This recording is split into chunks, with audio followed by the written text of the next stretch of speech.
जय हिंद साथी। चलिए आज के नए वीडियो में लेकर दोस्तों कि देखिए आज की वीडियो में लेकर दोस्तों 2025 में जो बोर्ड परीक्षा में पूछे जाएंगे दोस्तों, यही से प्रश्न पूछे जाएंगे दोस्तों। क्योंकि 100% के साथ दोस्तों इस प्रश्न आप देख रहे थे दोस्तों अगर, तो देखिए इसमें से आपको 100% में से आपको जरूर 90% आपको देखिए 90% का 90% आपको इस प्रश्न को आराम से ले पाइएगा दोस्तों। तो चलिए हम लोग देखेंगे दोस्तों पहला प्रश्न की ओर। तो देखिए पहला प्रश्न देखिए यहाँ पे आपका दिया गया कि दर्पण के सामने किसी भी दूरी पर स्थित वस्तु का प्रतिबिंब सीधा प्रतीत होता है तो वह दर्पण है। तो देखिए वह दर्पण क्या हो जाएगा दोस्तों आपका, या तो समतल अथवा उत्तल हो जाएगा दोस्तों। यानी ऑप्शन डी क्या बनेगा आपका सही उत्तर हो जाएगा दोस्तों। तो देखिए इसी तरह प्रश्न देखिए दोस्तों आपको हूबहू एग्जाम में देखने को मिलेगा दोस्तों, इसलिए इस प्रश्न को लास्ट एंड तक वॉच कीजिएगा दोस्तों। तो चलिए अगला प्रश्न देखते हैं। प्रकाश की किरण गमन करती, तो देखिए गमन करती है प्रकाश का दोस्तों, तो किस तरफ गमन करता है आपको, तो आपका सीधी रेखा में गमन करता है दोस्तों। यानी ऑप्शन ए क्या बनेगा आपका सही उत्तर हो जाएगा, यानी सीधी रेखा में गमन करता है। चलिए अगला प्रश्न देखिए प्रकाश के परावर्तन के कितने नियम है, तो दोस्तों तो आपका परावर्तन इसका दो नियम है दोस्तों, परावर्तन के 2 नियम है। यानी ऑप्शन बी क्या बनेगा आपका सही उत्तर हो जाएगा। चलिए अगला प्रश्न देखते हैं हम लोग। परावर्तन के नियम से निर्धारित होता है, तो देखिए क्या निर्धारित होता है दोस्तों परावर्तन के नियम से। तो देखिए परावर्तन के नियम से तो आपको पता है कि आपतन कोण बराबर क्या होता है, परावर्तन कोण होता है। तो इसलिए आपको हमेशा याद रखना दोस्तों, आपतन कोण बराबर क्या होता है, बनेगा आपका परावर्तन कोण। तो इस तरह का देखिए आपको ध्यान में रखना, जो कि इस तरह का प्रश्न आपको किसी न शिफ्ट में आपको देखने को मिलेगा। तो चलिए अब बढ़ेंगे अब हम लोग अगला प्रश्न की ओर। तो देखिए इसमें जो प्रकाश का परावर्तन नियम, तो यहाँ पर आप लोग देख सकते हो दोस्तों कि इस तरह से जो आपको कुछ देखने को मिलेगा, ठीक है। तो इसका राइट आंसर क्या ऑप्शन ए हो जाएगा। चलिए अगला प्रश्न देखिए। प्रकाश तरंग का उदाहरण है, तो देखिए आपका विद्युत चुम्बकीय तरंग हो जाएगा, जो कि ऑप्शन बी क्या बनेगा आपका सही उत्तर हो जाएगा, विद्युत चुम्बकीय तरंग, जो कि ऑप्शन बी क्या बनेगा दोस्तों आपका सही उत्तर हो जाएगा। चलिए अब देखिए अगला प्रश्न बढ़ते हैं हम लोग कि समतल दर्पण द्वारा बना प्रतिबिंब होता है। तो देखिए समतल द्वारा बना प्रतिबिंब क्या होता है दोस्तों, काल्पनिक होता है, जो कि ऑप्शन बी क्या बनेगा आपका सही उत्तर हो जाएगा काल्पनिक। चलिए अब बढ़ते हैं अगले प्रश्न पर हम लोग। तो देखिए अगला प्रश्न देखिए हम लोग देखते हैं दोस्तों कि देखिए अगला प्रश्न देखिए यहाँ पे दिया गया आपका कि समतल दर्पण की फोकस दूरी होती है। तो देखिए समतल दर्पण की जो फोकस दूरी होती है आपका, इसमें क्या क्या क्या होगा दोस्तों, इसका फोकस दूरी तो आपका अनंत हो जाएगा, जो कि ऑप्शन एक क्या बनेगा आपका सही उत्तर हो जाएगा अनंत। उसके बाद देखेंगे हम लोग अगला प्रश्न की ओर। तो देखिए अगला प्रश्न देखिए आपका अवतल दर्पण के सामने वस्तु को कहाँ रखा जाए कि ताकि प्रतिबिंब आपका उल्टा वास्तविक और समान आकार का बने।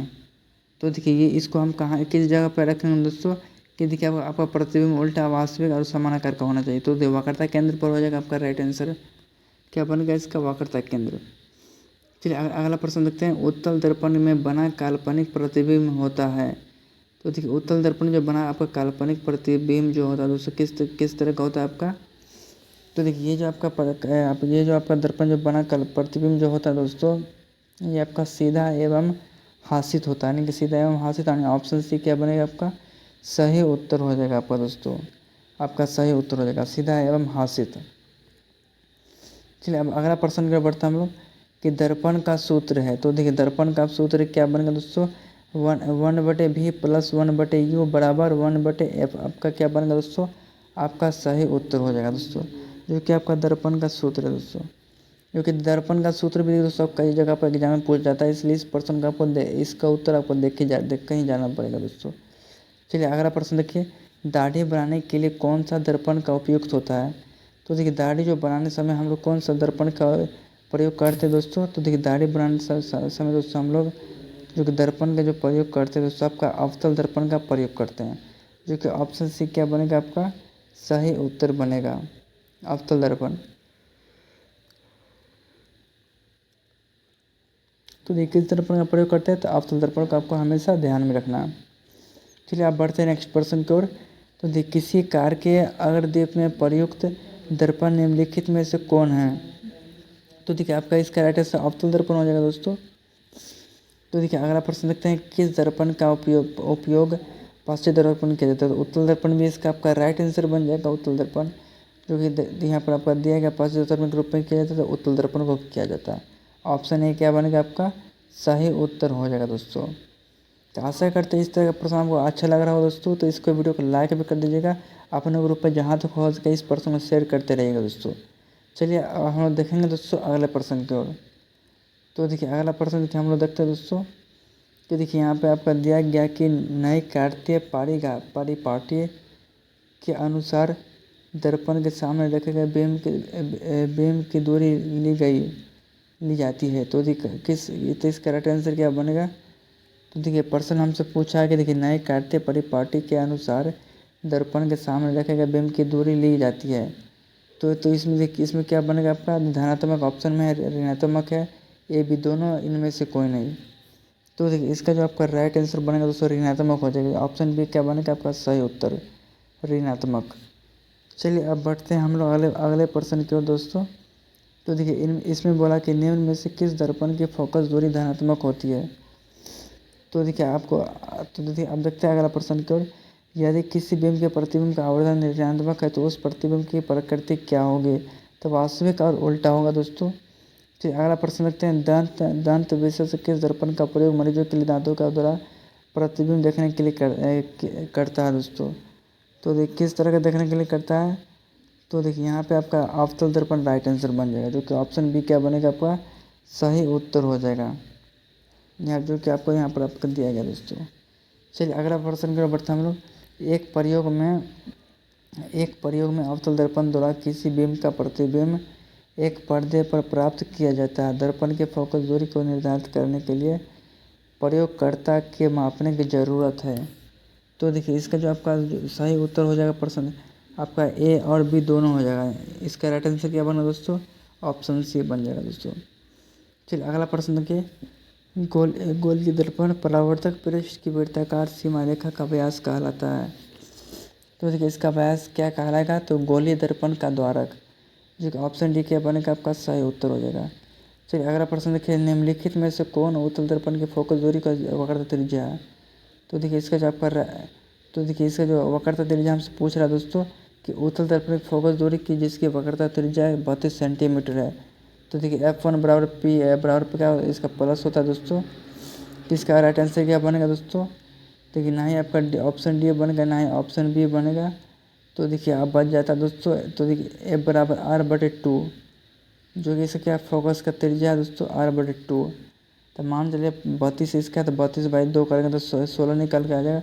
16 किस ऑप्शन में? तो ऑप्शन सी में दोस्तों, जो कि ऑप्शन सी क्या बनेगा आपका सही उत्तर हो जाएगा दोस्तों। ऑप्शन सी क्या बनेगा आपका सही उत्तर हो जाएगा, क्योंकि फोकस त्रिज्या इसका निकला 16 सेंटीमीटर। चलिए इसका राइट आंसर क्या बनेगा? सी। चलिए अगला प्रश्न देखते हैं। हजामत के लिए किस दर्पण का उपयोग होता है? तो अवतल दर्पण का प्रयोग किया जाता है, जो कि हजामत के लिए अवतल दर्पण का। चलिए नेक्स्ट प्रश्न देखिए दोस्तों। काल्पनिक प्रतिबिंब होता है तो क्या होता है? सीधा होता है, जो कि ऑप्शन ए क्या बनेगा आपका सही उत्तर हो जाएगा दोस्तों। चलिए अगला प्रश्न देखिए। गोलीय दर्पण के फोकस अंतर एवं वक्रता त्रिज्या के बीच का संबंध है। तो क्या संबंध है दोस्तों इसका बीच का? तो F बराबर R/2 हो जाएगा आपका, ठीक है। इसका सूत्र क्या बनेगा आपका? F बराबर R/2। तो देखिए अगर 2F बराबर हम निकालते हैं तो देखिए 2F बराबर क्या आएगा? R आ जाएगा आपका। तो देखिए R बराबर 2F किस ऑप्शन में? आपका ऑप्शन ए में दिया गया है, जो कि ऑप्शन ए क्या बनेगा आपका सही उत्तर हो जाएगा दोस्तों, जो कि राइट आंसर क्या बनेगा आपका ऑप्शन ए। तो चलिए यहाँ तक प्रश्न आपको अच्छी तरह समझ में आ गया दोस्तों। तो इस प्रश्न में कहीं भी डाउट होगा दोस्तों आप लोग कमेंट बॉक्स में कमेंट करके पूछ सकते हैं।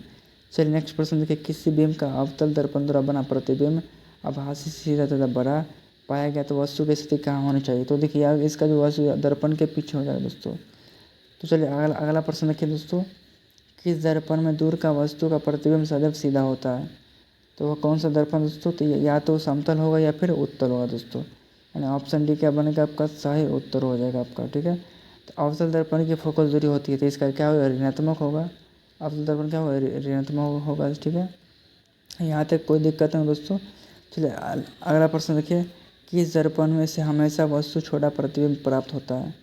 तो किस दर्पण में होगा दोस्तों? उत्तल में हो जाएगा दोस्तों, जो कि प्रतिबिंब क्या होता है दोस्तों हमेशा छोटा प्रतिबिंब प्राप्त होता है। तो आशा करते दोस्तों आज का वीडियो बहुत ही जो कि हमने प्रश्न कराया दोस्तों वीवीआई प्रश्न दोस्तों, जो अक्सर इस तरह का प्रश्न आपको पूछा जाएगा एग्जाम में। तो आशा करता आज का वीडियो अच्छा वीडियो को लाइक कीजिएगा, शेयर कीजिए, सब्सक्राइब कीजिए।